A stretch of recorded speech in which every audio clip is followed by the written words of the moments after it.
Sveiki visi žiūrintis EBIT gyvai.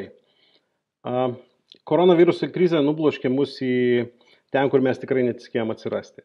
Ir tiesą sakant, man atrodo, nei vienas nežino, koks yra teisingas kelias, kaip išbristi iš tos krizės. Tai EBIT gyvai internetinių pranešimų, interviu ir diskusijų tikslas turbūt yra padėti mums visiems naviguoti šitoj precedentų neturinčioj situacijoje. Tai koronavirusas atėjo ir pasiglemžė pasaulį visų pirma kaip medicininis arba sveikatos iššūkis. Labai greitai jisai tapo ekonominį iššūkį ir galiausiai panašu, kad dabar koronavirusas perpiešė šiek tiek Europos ir pasaulio geopolitinį žemėlapį.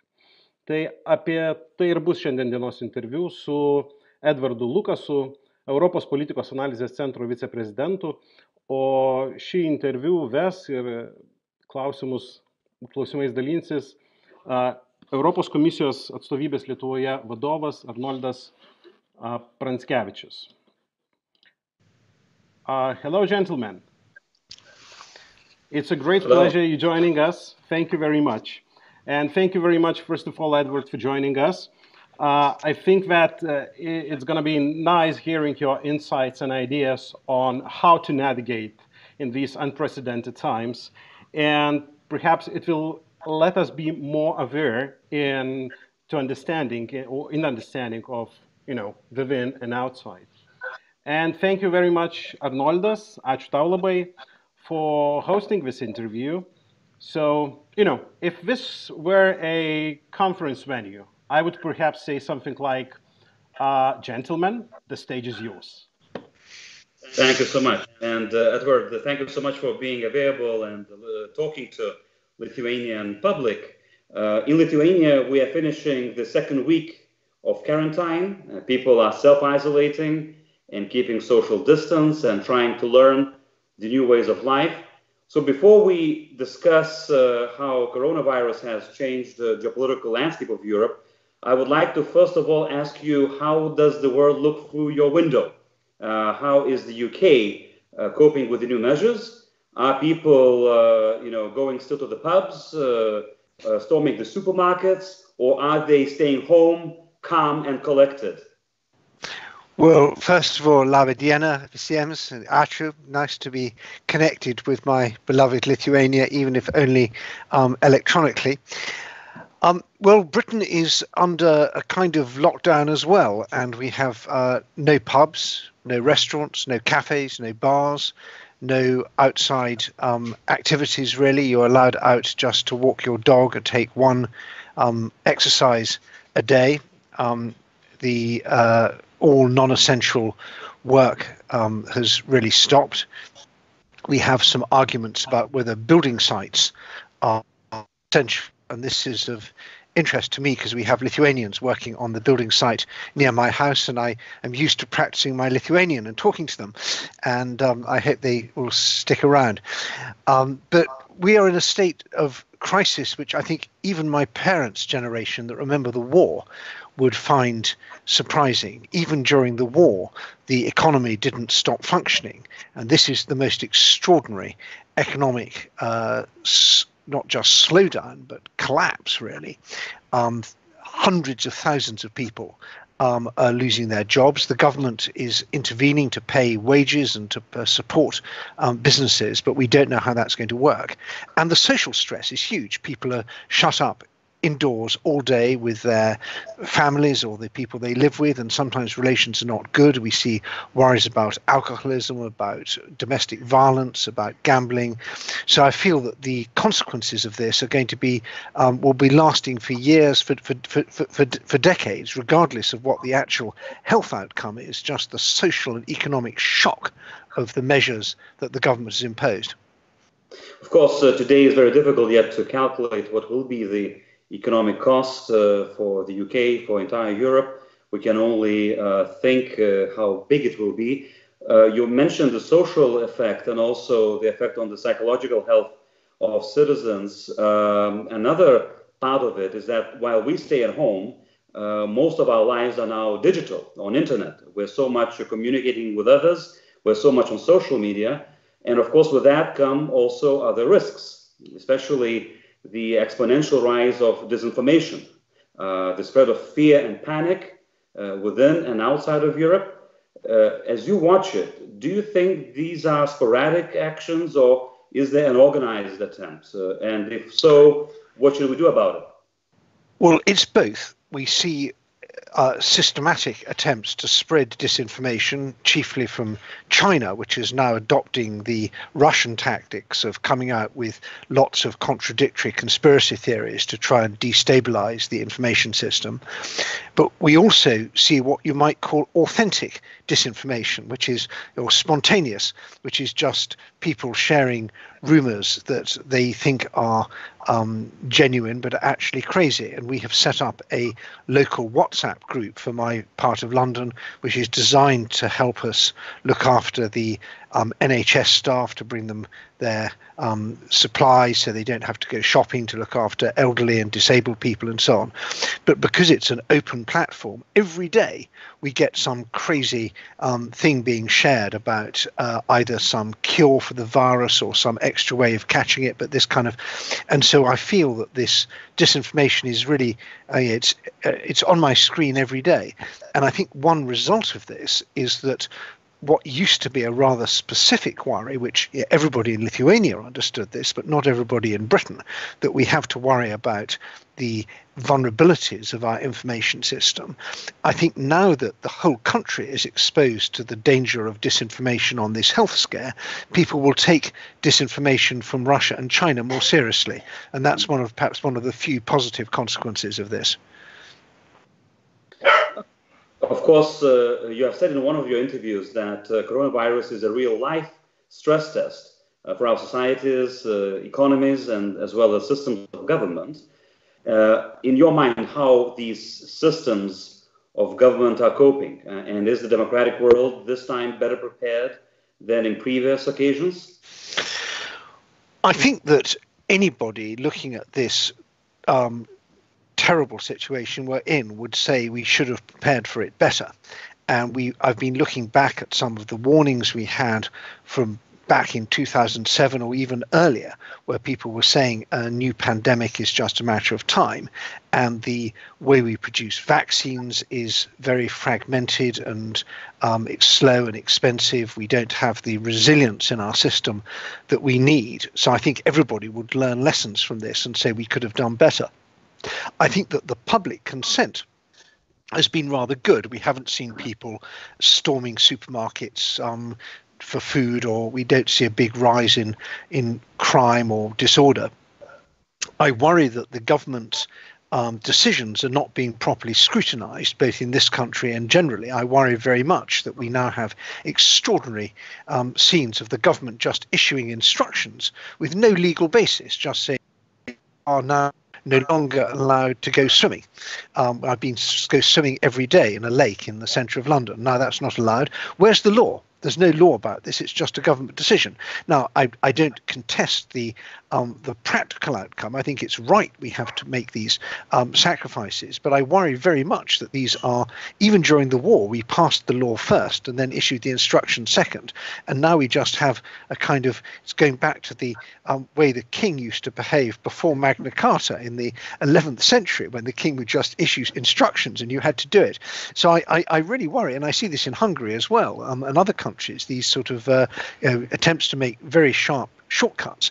So I worry about the health of our democracy, because the lesson is that governments love taking these powers, they're much less keen on giving them up.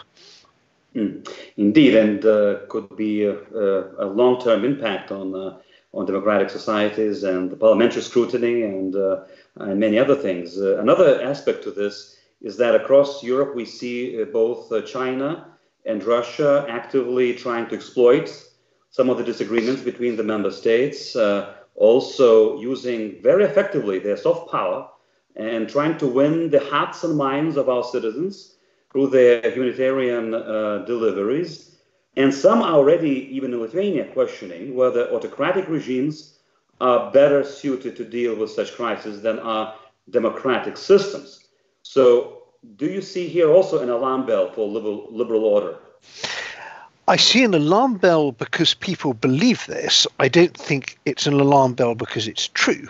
I mean, the best response to the pandemic so far has been in South Korea, which had a really excellent regime of testing and targeted quarantine. They didn't close down the whole country. They just made sure that they went after the people who actually were spreading the virus.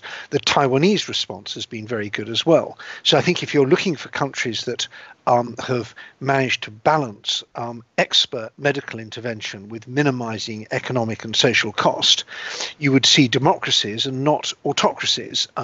There's also interesting differences here in Europe. The Swedes are taking a very different model from the rest of Europe, and I will be interested to see whether that proves to be brave and wise or foolish and reckless. We will see.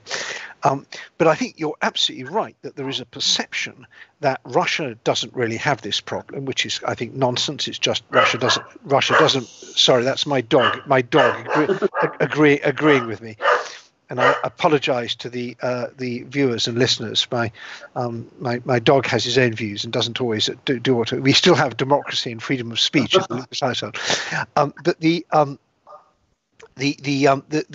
bigger danger, I think, is that people think that the Chinese response is very generous, and the Chinese have very expertly highlighted things that are in fact exports, just the fulfillment of normal commercial contracts, things that reflect China's status as the world's manufacturing powerhouse. And they've dressed these up in geopolitical terms and says, look, we are sending you masks. Where are the masks from America? Well, America doesn't make masks and China does. So you'd expect there to be masks coming from China. But I think that we are in a new league. This is a new era where China is able to speak to the world directly and get its message across in a very distorted message, not based on fact, but it gets it across and people believe it. And we're seeing this for the first time, and it worries me a lot. Do you think China will try to translate that into political capital after the crisis is over? It's already doing so, and we see that the Chinese deliver supplies to, or at least Chinese supplies are delivered to, say, a German town, and the Chinese saying, great, and when this is over, let's have a new partnership agreement between China and your city. They were reported to say in the Czech Republic, which has been very tough on communist China, when this is over, we will supply you, but we want greater respect and cooperation when this is over on the political side. We've seen the extraordinary scenes in Serbia with President Vučić saying that only China is to be trusted. We've seen Luigi Di Maio, the Italian foreign minister, coming out with very strong pro-Chinese sentences. So I think we are in a really new era where China has the economic power to gain political capital in a way that we haven't seen before. And in this context, the European Union often has been criticized for late response, for lack of coordination. And if to rephrase Winston Churchill, probably the European Union success is often going from crisis to crisis without losing enthusiasm. We've seen after the financial crisis in 2008 that we afterwards strengthened our economic and monetary union, built a banking union. In the aftermath of the migration crisis, we set up the European Coast and Border Guard. In the wake of Russia's aggression against Ukraine, we came up with the sanctions regime and we still maintain it. In your mind, after this crisis for Europe, will there be a wave of new integration, perhaps in the fields like health and security, or contrary to that, there's a risk of further disintegration? Well, I completely agree with your analysis, but there's one extra point, which is that the way Europe does this comes at great political, economic and social cost. And so we built a common currency. We then waited until the imbalances in that system had become really painful. We sacrificed a decade of growth in Italy and a huge amount of output in Greece, and then started fixing the system. The Schengen zone is a great idea, but we only started worrying about defending the external Schengen border after we'd had the migration crisis. And the problem with this approach is that each time you do it, you lose political capital and social trust. People don't trust the EU the way they did 20 years ago, because the EU seems to wait till the car crashes and then they fix it. And if you're in a car which is regularly crashing, you start questioning the competence of the person who's driving the car, however much, and the cost of the repairs is substantial. So I worry about this. Naturally, you do need to see health policy not at a national but at an international level. And I would say certainly the EU needs to take health seriously. You need stockpiles of supplies for emergencies. You need to think about the epidemiology and the way diseases spread, because pathogens don't understand borders any more than they understand propaganda. You need to do all this. But the EU is resting on, it's like a melting iceberg. It's resting on a diminished amount of political legitimacy because it's had, frankly, so many screw-ups. So I'm worried about this. And I think particularly the other thing that the EU has failed to do is to protect the interests of people who are affected by border closures. And the sight of the Lithuanians and Estonians and Latvians stuck on the Polish-German border, or the many people stuck on the Austrian-Hungarian border, this is a really serious blow. Where was the EU in saying to the Poles and the Hungarians, sorry guys, close your borders, but you've got to allow convoys to cross it? And I think Estonians and Latvians and Lithuanians and others are quite right to say, hang on, this is a serious breach of trust by Poland. We are put back. We're back to the era of the 1990s when the Polish-Lithuanian border was a kind of new Iron Curtain for Eastern Europe. And I don't think that this is at all hit home in Poland, but I also feel the European institutions haven't realised how serious that was for public perceptions of European solidarity. Well, indeed, I mean, it was a very dramatic situation, especially in the very beginning, a few first days of the crisis. In a couple of days, it went back to normal, and there, of course, the Commission was very much intervening with the Poles and others to make sure that, especially the free flow of goods and the repatriation of citizens happens without borders. But you're completely right. This was perhaps the first real challenge to the concept of single market and of open Europe. What are your predictions for the future? Of course, we cannot really predict when this crisis will be over. But once it's over, how different we all will be? Well, I think the first question is about the course of the pandemic, and there are two quite sharply differing views among experts. There is the view that we need to act with take very severe measures to stop the health service being overwhelmed, and we need these quarantines and lockdowns. There's a second view, which is much more optimistic, which is that the herd immunity is already almost established, that most people have been through this, far more people than we realize have been through this, and are already immune, and we could actually get back to normal quite quickly. Now, that's a question for the scientists, and time will answer it.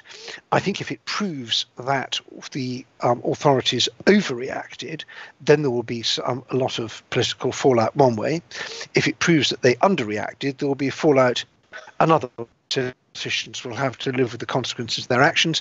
And I would like to see big public inquiries. I would like to see something like the 9/11 Commission in the United States, looking at why our preparedness was so bad when we were warned. I think that more broadly, resilience is going to be really important going forward. I think once your house burns down, you understand the value of insurance.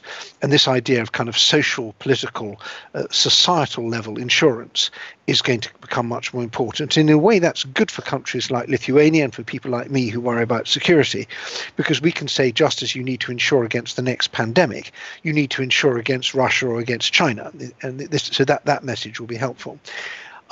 But I think that the social consequences, the anger that is bottling up in individuals and in communities is going to be quite substantial. And this is like a kind of Chernobyl. It'll be toxic for not just for months, but for years to come, that we deal with the consequences.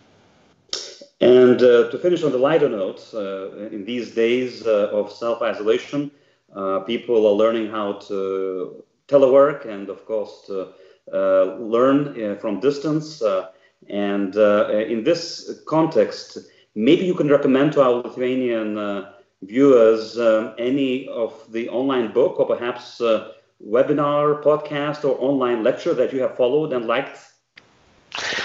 Well, I would say that I'm enjoying very much the company of my wife, our daughter, and our dog, who you heard in the background earlier on. And I'm lucky I live in a nice house with a garden in a nice part of London, so being stuck at home is not too bad. I've been just reading like mad. I prefer regular books to online ones, and I've read a great book about Russian spies. I've read a book, fantastic book by Catherine Belton called Putin's People, which I think every Lithuanian would enjoy reading. It's a really deep dive into the people around Vladimir Putin. I've been reading poetry. I continue to try and learn Chinese, not very well. So I'm pretty busy. I thought I was going to be bored, but I'm not. I'm just really, really busy. And I just can't wait till I can get back and visit my Lithuanian friends again. And I wish you sekmes and iki pasimatymo. Thank you so much for this encouragement and for all the book tips, which I'm sure we'll be following. And we'll look forward for your return to Lithuania, and best regards to your dog. Yeah. Thank you very much, gentlemen, for this wonderful interview. It was really lovely to listen to you both speak. And guys, so, I mean, it's a really tough period now, right? So what would be your best wish for this, upcoming 2 weeks at least for Lithuania in quarantine? Edward, you first? My wish for Lithuania would be that you have your health system is not overwhelmed, that you are not affected, that nothing else goes wrong, and that you maintain social cohesion, and that you're able to enjoy the very important summer in Lithuania when it comes. Okay, Arnoldas, your turn. Well, I think it's very important to come up together as a community and as a nation, and especially to avoid any blame games. This is not the moment, for any divisions within the country. And for that, we need a bit more self-confidence. We should look at the bigger picture and not be distracted by the detail. And I think that Edward today helped us to see that bigger picture and to make sure that we have our heads above the water. Okay, good. Thank you very much, gentlemen, for this wonderful interview. And hope it's gonna end soon and we'll get to meet in person. Thank you very much for today. Yeah. Bye. Bye.